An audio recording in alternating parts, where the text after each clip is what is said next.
Good. Well, it's going to reconnect, but that's okay. Good afternoon, everybody. I hope all of you have had a fabulous day today.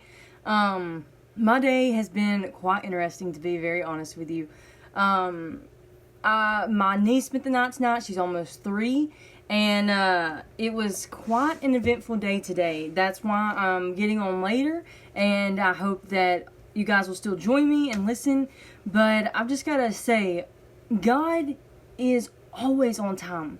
He's always on time, and He tends to prepare us for what He has prepared for us. And that's the perfect example for that's the perfect explanation that I can give for what He's done for me today. And as I watch my niece and watch her run around my home today and do all the different things, God has just continued to remind me to be all in, to embrace the moment, to not get worked up, to not get stressed out, but to just be all in, to be in the moment. And that's what I want to talk to you guys today, because as God has reminded me of this all day long today, He's reminded me of a verse in 1 Timothy 6:6, which is, "But godliness with contentment is great gain." And it's funny because when I opened up Limitless today, I really felt like God wanted me to talk about this, about being all in, being in the moment, showing up in a way that you want to. And the only way we can ever do that is if we put God first. If we fill ourselves with Him is the only way we can pour out to others. And so it's amazing because the next day of our devotion is day 42, and it's on page 77. And the verse that it talks about is Psalms 27:4. It says, "One thing have I desired of the Lord, that will I seek after, that I may dwell in the house of the Lord all the days of my life, to behold the beauty of the Lord, and to inquire in His temple." And so the coolest thing about it is the verses 1 through 4. In verse 1, it talks about God is our light and our salvation. He's the strength of my life. Whom shall I be afraid? And then in verse 2, it says, when the wicked, even mine enemies and my foes, come unto me to eat upon my flesh, they stumble and fail. Verse number 3, though an host should encamp against me, my heart shall not fear. Though war should rise against me, in this will I be confident. In this will I be confident. And then verse 4, one thing have I desired of the Lord, that will I seek after, that I may dwell in the house of the Lord all the days of my life, to behold the beauty of the Lord, and to inquire in His temple. I would encourage you guys to read all of Psalms 27 today. Don't just read Psalms 27:4 or 1 through 4. Read all of Psalms 27. It's only 14 verses. But later on in verse 11, it says, "Teach me thy way, O Lord, and lead me in a plain path because of mine enemies. Deliver me not over unto the will of my enemies, for false witnesses are risen up against me, and such as breathe out cruelty. I have fainted unless I have believed to see the goodness of the Lord in the land of the living. Wait on the Lord, be of good courage, and He shall strengthen thine heart. Wait, I say on the Lord." And so, my question is, how do you want to show up today? How do you want to show up? How do you want to show up for your family, for your friends, for your children, for strangers around you? How do you want to show up on social media? How do you want to show up in your job, what you do every day? How do you want to show up with your quiet time with the Lord? Because the only way we can show up the way we want to is if we fill ourselves with God, if we put Him first, if we seek to live in His presence daily, every moment, every second of every day, if we seek His guiding presence. That's the only way we can function. And so today, I really just took the time, and by no means am I perfect, but when my niece was screaming and having a fit, I just took a moment and just held her while she screamed and threw a fit, because she needed that. She just needed me to hold her and let her know that it's okay, that this is just a moment. Today when we went to my grandmother's house and my grandma went and got popsicles for us, it reminded me of the past, of when I grew up at my grandmother's house, and I would get these little bitty ice cream cones, and she'd put one little scoop of ice cream in them, and it was the best thing ever. And I would just say, "One more, Grandma, just one more." And of course, she would give it to me. Thanks, Grandma, if you're watching this. I appreciate it. But if I wasn't in the moment and just experiencing life and everything that was happening, I would miss out on so much. And I think so many of us are living a life of, we can't wait for this season to be over. We can't wait for the next season to start. For me, I'm single. So many times I get caught up in I can't wait to be in a relationship or be married or have children. And for many others, it's the opposite. It's, I can't wait for my grown kids to move out. I can't wait for my little kids to grow up. I can't wait for my grown kids to have kids of their own. It's this constant, we desire more. We desire what we don't have, and yet God's calling us to be content in Him.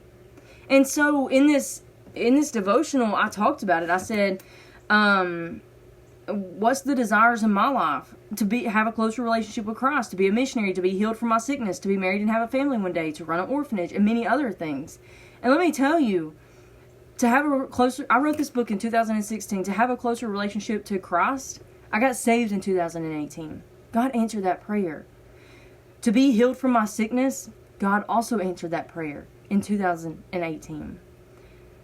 To be a missionary, I believe that God has given me the opportunity to be a missionary every single day in the way that I live my life, in the way that I show up on social media and reach people all over the world. And many of these things haven't happened, and they may never happen, and they may happen.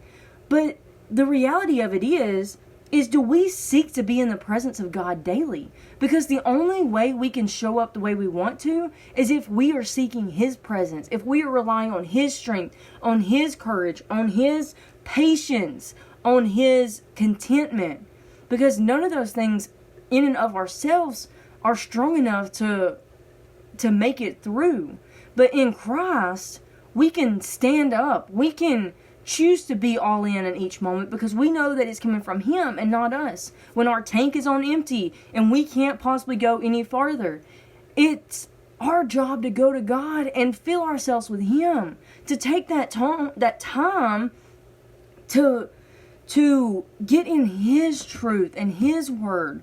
And the reality of it is how many times do we seek His presence in a stressful situation, when we're completely drained and we can't function anymore, when our kids are screaming and having a conniption fit, when maybe you're in an argument with your spouse, or maybe you and your friend aren't getting along right now.